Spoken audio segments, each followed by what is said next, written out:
Avant de plonger dans cette histoire incroyable, pensez à vous abonner à la chaîne et à activer la cloche. Ici, chaque récit a quelque chose à dire, et vous ne voudrez pas en manquer un seul. La pluie tombait sur la ville comme si le ciel lui-même hésitait à continuer de regarder les hommes vivre.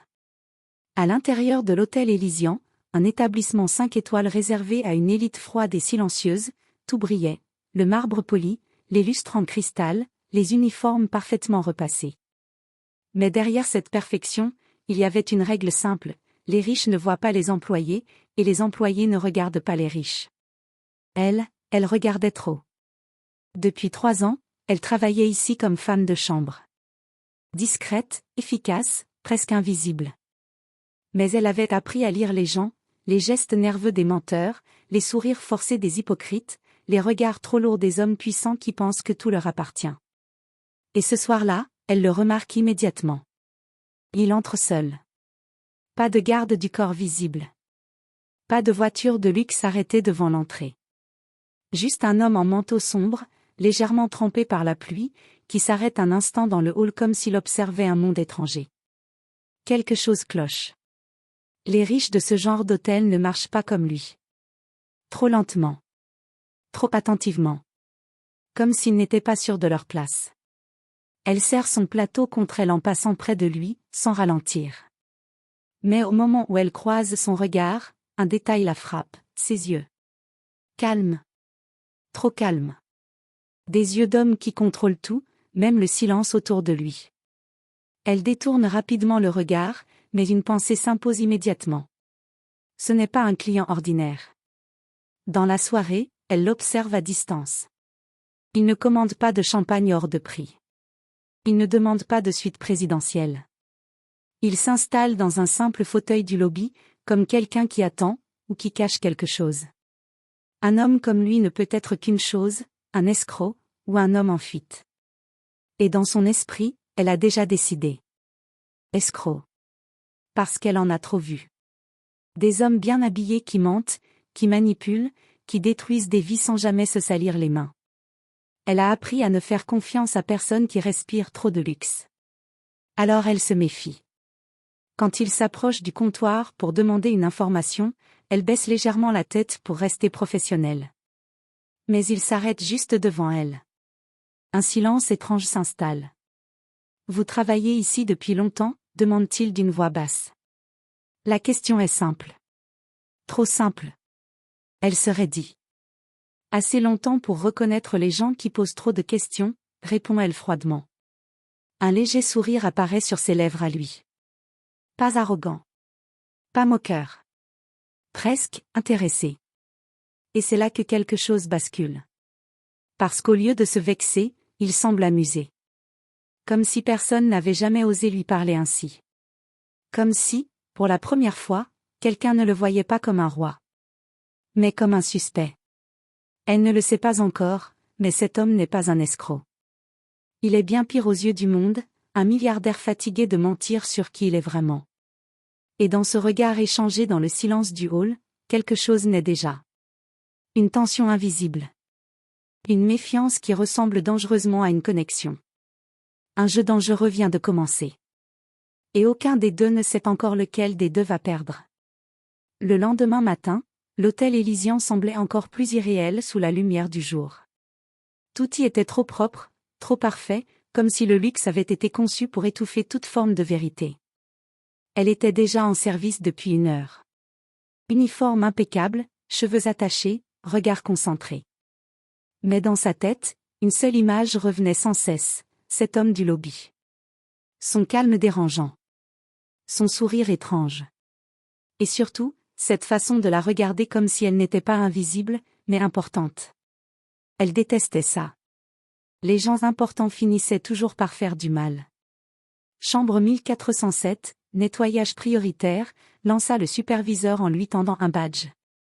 Elle acquiesça sans discuter. Elle ne savait pas encore que c'était sa chambre.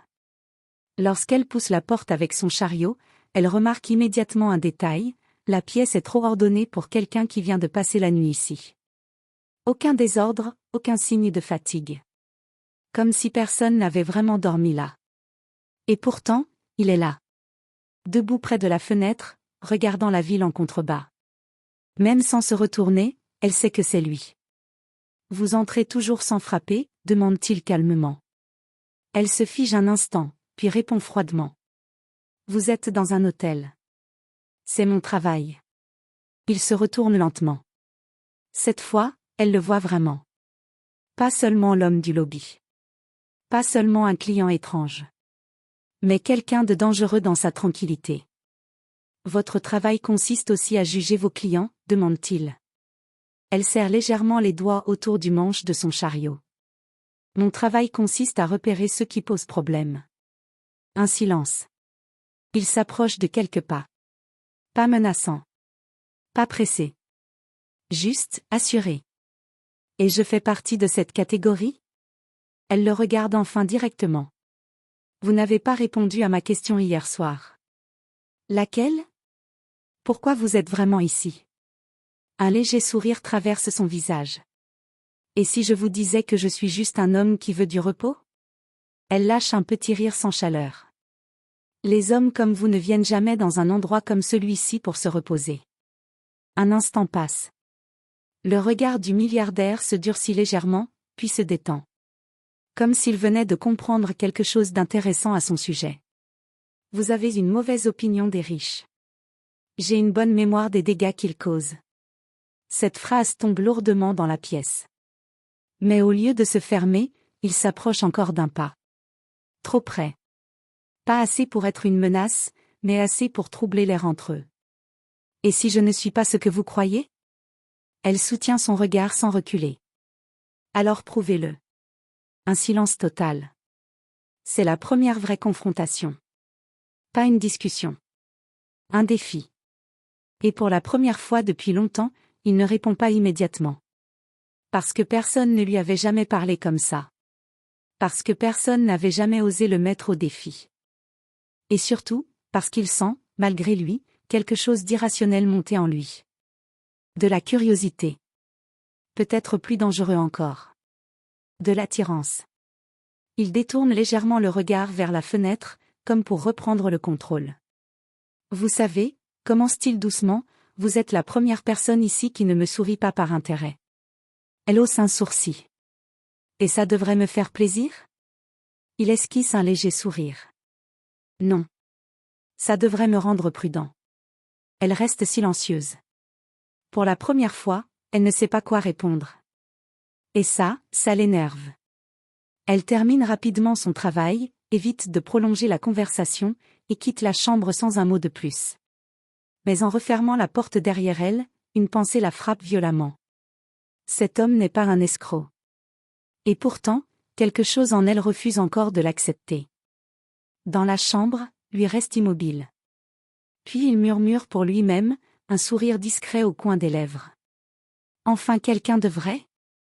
Depuis cette matinée, quelque chose avait changé dans l'hôtel Elysian. Ce n'était pas visible.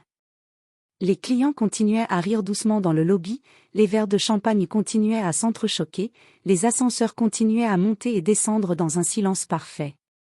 Mais entre eux deux, l'air n'était plus le même. Elle essayait de l'ignorer. C'était la règle numéro 1, ne jamais s'attacher, ne jamais s'impliquer, ne jamais laisser un client entrer dans ta tête. Et pourtant, elle le voyait partout. Dans le reflet des vitres. Dans les couloirs trop silencieux.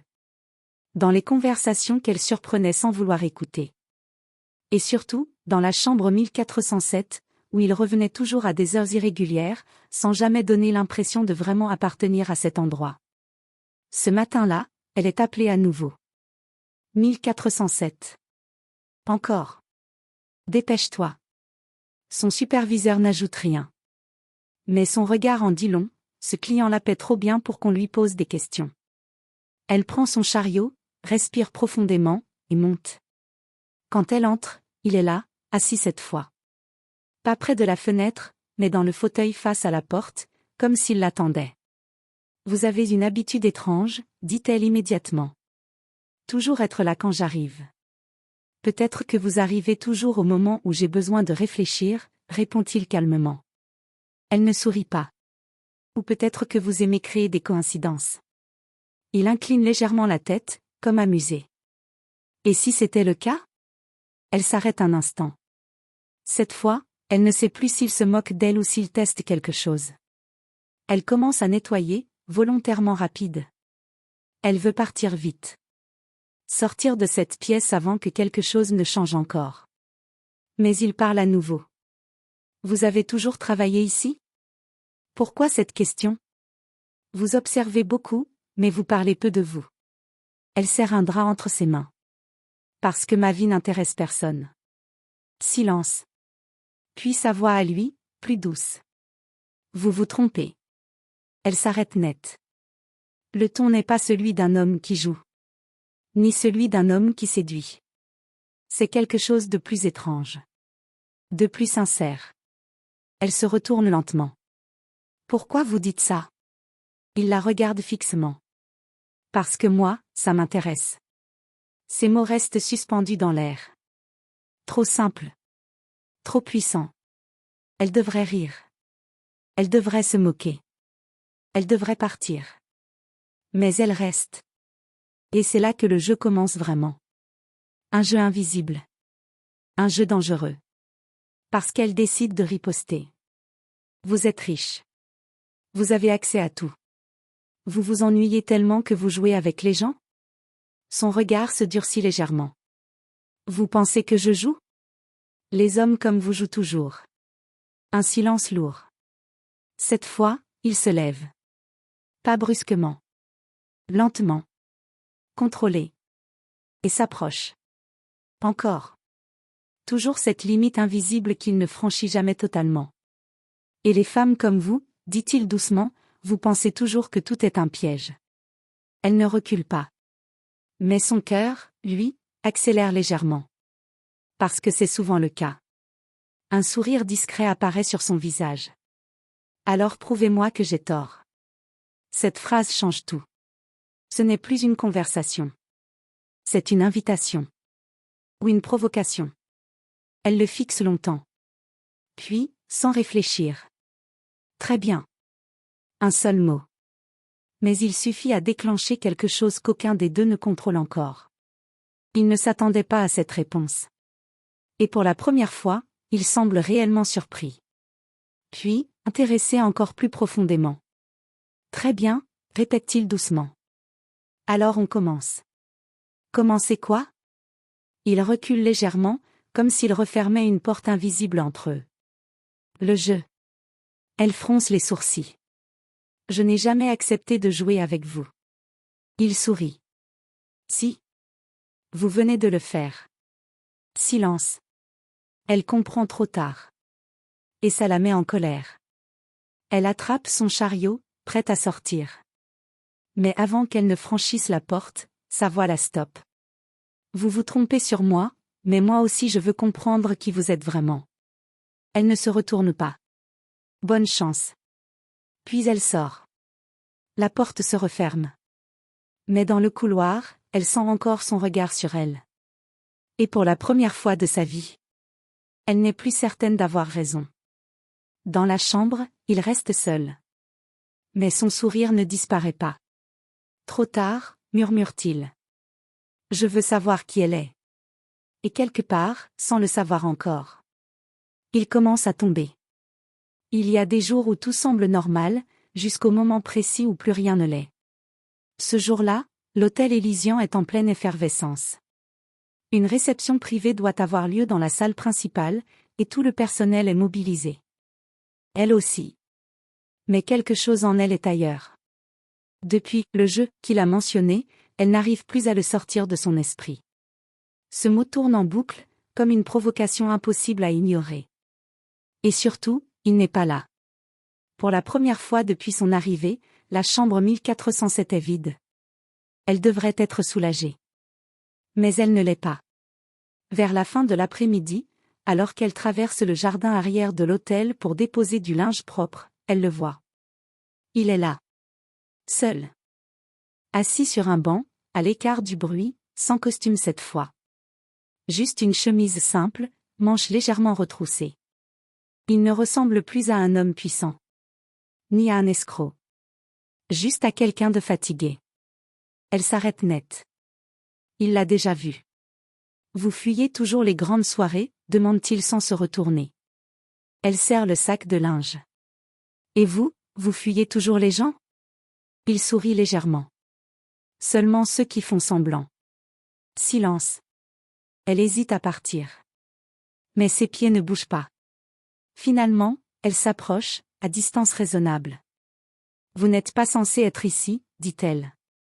Et vous, vous êtes censé me surveiller? Elle ne répond pas. Il tape doucement le banc à côté de lui. Asseyez-vous. C'est simple. Mais ça ressemble à un ordre déguisé en invitation. Elle reste debout. Je travaille. Vous travaillez trop. Elle le fixe. Et vous parlez trop. Un léger rire lui échappe. Peut-être. Un silence plus long s'installe. Cette fois, il ne joue pas. Il ne teste pas. Il ne provoque pas. Il regarde simplement le jardin, comme s'il essayait de respirer pour la première fois depuis longtemps. Et ça change quelque chose. Elle s'assoit finalement. Mais pas trop près. Juste assez pour ne pas fuir. Le silence entre eux devient différent. Moins hostile. Plus réel. Pourquoi vous me détestez autant, demande-t-il doucement. Elle répond immédiatement. Je ne vous déteste pas. Vous me soupçonnez. C'est différent.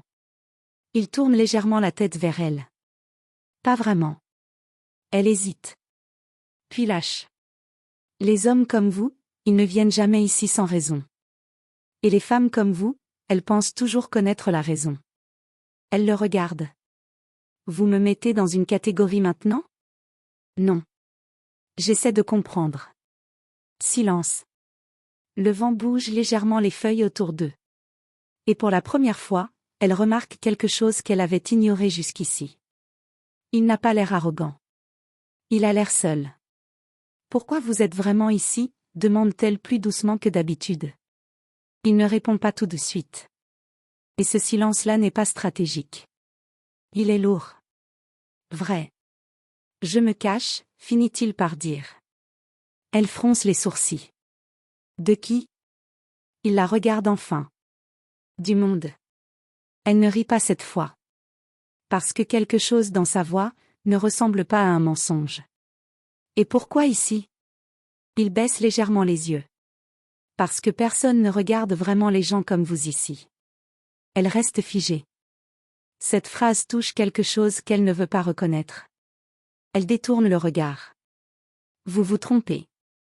Peut-être. Un léger silence. Puis il ajoute. Mais vous, vous regardez vraiment. Ces mots restent entre eux. Trop proches. Trop dangereux. Elle se lève brusquement. Je dois retourner travailler. Il ne la retient pas. Mais sa voix la suit. Vous savez, c'est la première fois que quelqu'un reste assis à côté de moi sans essayer de me plaire. Elle s'arrête. Sans se retourner. Ce n'est pas un compliment. Non, dit-il doucement. C'est pour ça que ça m'obsède. Elle ferme les yeux une seconde. Puis part. Cette fois, elle sent quelque chose de nouveau. Pas de la méfiance. Pas de la colère. Mais quelque chose de plus instable. Et dans le jardin, lui reste seul. Mais pour la première fois, il ne se sent plus complètement seul. Ce soir-là, l'hôtel Elysian n'avait plus rien de calme. Une grande soirée de gala réunissait investisseurs, politiciens et figures influentes. Les lustres brillaient plus fort que d'habitude, les rires étaient plus forcés, et les masques sociaux plus épais. Elle travaillait au service discret. Plateau en main, déplacement rapide, regard concentré. Mais une seule chose attirait malgré elle son attention. Lui. Il était là. Dans la salle principale. Différent. Pas dans la chambre 1407, pas dans le jardin silencieux, mais au cœur même du luxe qu'il semblait fuir. Costume noir parfaitement ajusté, posture calme, regard contrôlé. Et autour de lui, des hommes et des femmes qui le traitaient comme s'il était quelqu'un d'important. Parce qu'il l'était. Très important. Elle s'arrête une seconde derrière un pilier. Elle ne comprend plus. Pourquoi quelqu'un qui veut se cacher est au centre de tout ça? Et surtout, Pourquoi elle ressent ce malaise étrange en le voyant entouré de gens qui sourient trop? Puis elle le voit. Une femme élégante, habillée de rouge, s'approche de lui. Elle rit. Elle touche légèrement son bras. Trop familière. Trop sûre d'elle. Quelque chose se serre dans sa poitrine. Elle détourne les yeux immédiatement. Ça ne me regarde pas. Mais son regard revient. Encore.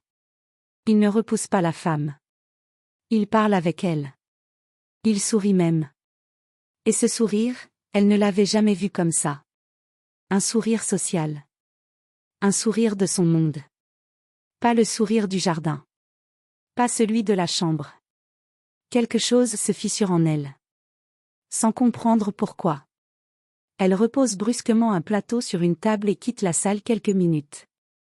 Dans le couloir arrière, elle respire plus fort. Qu'est-ce qui t'arrive? Murmure-t-elle pour elle-même. Elle ferme les yeux. Et pourtant, son esprit revient encore à lui. Plus tard dans la soirée. Elle est appelée d'urgence à l'étage VIP. 1407 a demandé quelque chose, vite. Son cœur rate un battement. Elle monte. Chambre 1407. Elle entre sans frapper, comme d'habitude. Et se fige. Il est là. Mais pas seul. La femme en rouge est aussi présente. Silence immédiat. La femme la regarde comme si elle n'existait pas. Lui, en revanche, il la fixe. Et son expression change légèrement. Vous pouvez nous laisser, dit-il calmement à la femme. La femme hésite, puis sort avec un sourire ambigu. La porte se ferme. Silence lourd. Elle reste immobile. Je ne savais pas que vous aviez des rendez-vous privés ici, dit-elle froidement. Il soupire légèrement. Ce n'était pas prévu. Pourtant vous aviez l'air très à l'aise. Elle ne contrôle pas le ton. C'est sorti. Plus sec qu'elle ne l'aurait voulu. Il la regarde attentivement. Vous êtes en colère? Non. Mensonge évident. Silence. Il avance lentement. Encore cette distance dangereuse. Vous m'observiez. C'est mon travail. Non, dit-il doucement. Ce n'est pas ça. Elle serre les poings. Vous êtes entouré de gens comme elle. Vous êtes dans votre monde. Pourquoi jouer un autre rôle avec moi? Il s'arrête. Le silence devient plus sérieux. Puis il répond enfin, plus bas. Parce qu'avec eux, je joue toujours un rôle. Elle fronce les sourcils. Et avec moi? Il la regarde longtemps. Avec toi, je n'y arrive pas. Cette phrase tombe lourdement. Elle reste figée. Pour la première fois, il ne la provoque pas. Il ne sourit pas. Il ne contrôle pas totalement la situation. Et ça la déstabilise plus que tout le reste. Je ne te mens pas ici, ajoute-t-il. Elle secoue légèrement la tête. Tout le monde ment. Pas tout le monde comme ça. Silence. Elle recule d'un pas. Je ne sais plus qui vous êtes. Il baisse légèrement le regard. Moi non plus, parfois. Un choc silencieux. Quelque chose dans sa voix est différent. Moins solide. Plus humain. Elle hésite. Puis demande. Cette femme, c'est qui? Il la regarde, surpris un instant. Puis comprend. Un léger sourire presque triste apparaît. Personne d'important. Elle serre la mâchoire. Les gens importants ne touchent pas votre bras comme ça. Il soupire. Tu crois que je suis libre? Silence. Elle ne répond pas. Parce qu'elle ne sait pas. Il s'approche encore un peu. Cette fois, il franchit presque la limite invisible. Mais s'arrête. Je ne t'ai jamais menti sur ce que je ressens quand je te parle. Elle le regarde. Et pour la première fois, elle ne trouve pas de réponse immédiate. Son cœur bat trop vite. Trop fort. Elle devrait partir. Mais elle reste. Et c'est ça, le point de rupture. Pas un cri. Pas une dispute. Juste un silence trop long. Un regard trop profond. Une vérité incomplète. Et quelque chose qui commence à dépasser la méfiance. Quelque chose de beaucoup plus dangereux. La nuit était tombée sur l'hôtel Elysian comme un rideau lourd, étouffant les derniers éclats de la soirée. Tout le monde pensait que le gala était terminé. Mais pour elle, quelque chose venait de commencer. Elle n'a pas réussi à dormir.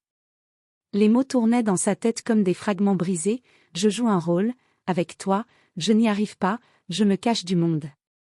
Et surtout, cette femme en rouge. Et ce regard. Elle marche seule dans le couloir du dernier étage, censée vérifier des chambres vides. Mais ses pas la conduisent instinctivement vers la 1407. Elle s'arrête devant la porte. Silence. Puis elle frappe. Aucune réponse. Elle entre. Vide. La chambre est parfaitement rangée, mais froide. Sur la table, un dossier est posé. Elle s'approche lentement. Son nom est écrit dessus. Elle hésite. Puis l'ouvre. À l'intérieur, des documents, des photos, des rapports. Son visage se fige. Ce n'est pas un simple client. C'est un homme recherché par des médias économiques du monde entier. PDG d'un empire industriel. Influence massive. Décisions qui font trembler des marchés entiers. Et pourtant, au milieu des dossiers, une autre série de pages attire son attention. Des notes. Des observations. Sur elle. Ses habitudes. Ses horaires. Ses réactions. Elle recule d'un pas. Non, murmure-t-elle. La porte s'ouvre derrière elle. Elle se retourne brusquement. Il est là.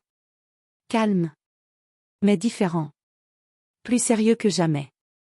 Je voulais te le dire, dit-il doucement. Elle serre le dossier contre elle. Me dire quoi? Que tout était un mensonge? Que je suis juste un projet pour toi? Il ne nie pas immédiatement. Ce silence est pire que tout. Puis il répond. Ce n'était pas un mensonge, au début. Elle cligne des yeux. Au début? Il avance lentement. Je voulais comprendre pourquoi tu me voyais comme un escroc. Pourquoi personne ici ne me voyait comme un homme? Elle rit sans joie. Alors tu as enquêté sur moi? Oui. Silence. Il ne fuit pas la vérité. Et ça, la désarme autant que ça la blesse. Tu étais censé être un simple regard parmi d'autres, continue-t-il.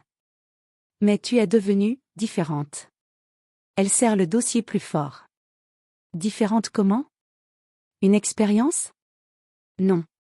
Sa voix se brise légèrement. Une obsession. Silence total.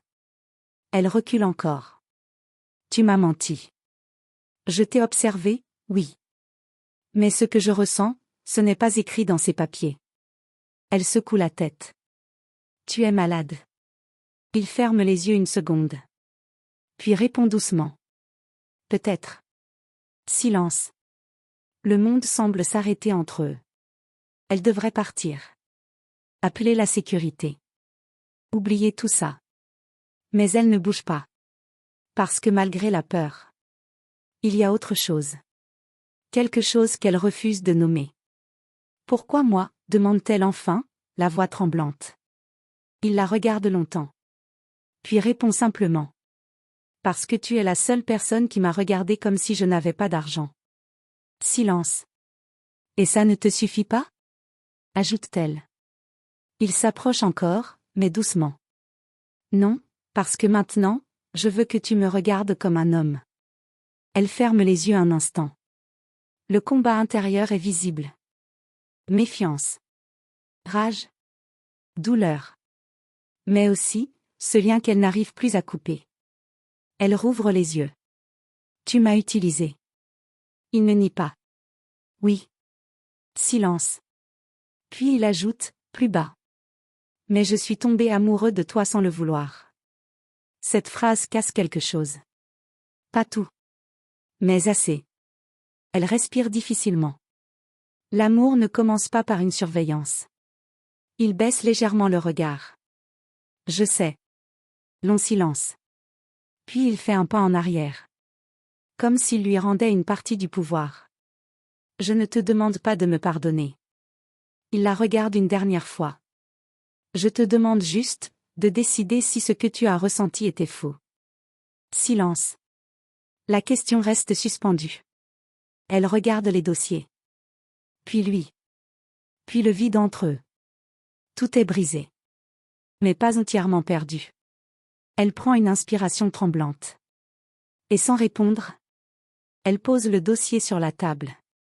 Et sort. Dans le couloir, elle s'arrête. Son cœur bat trop vite. Ses mains tremblent légèrement. Elle ne sait plus si elle fuit un mensonge. Ou si elle vient de fuir la seule vérité qui l'ait jamais touchée. Dans la chambre, il reste seul. Le regard perdu. Pour la première fois depuis longtemps. Il n'a pas gagné. Mais il n'a pas perdu non plus. Et quelque part entre la vérité et le mensonge. L'amour continue de respirer.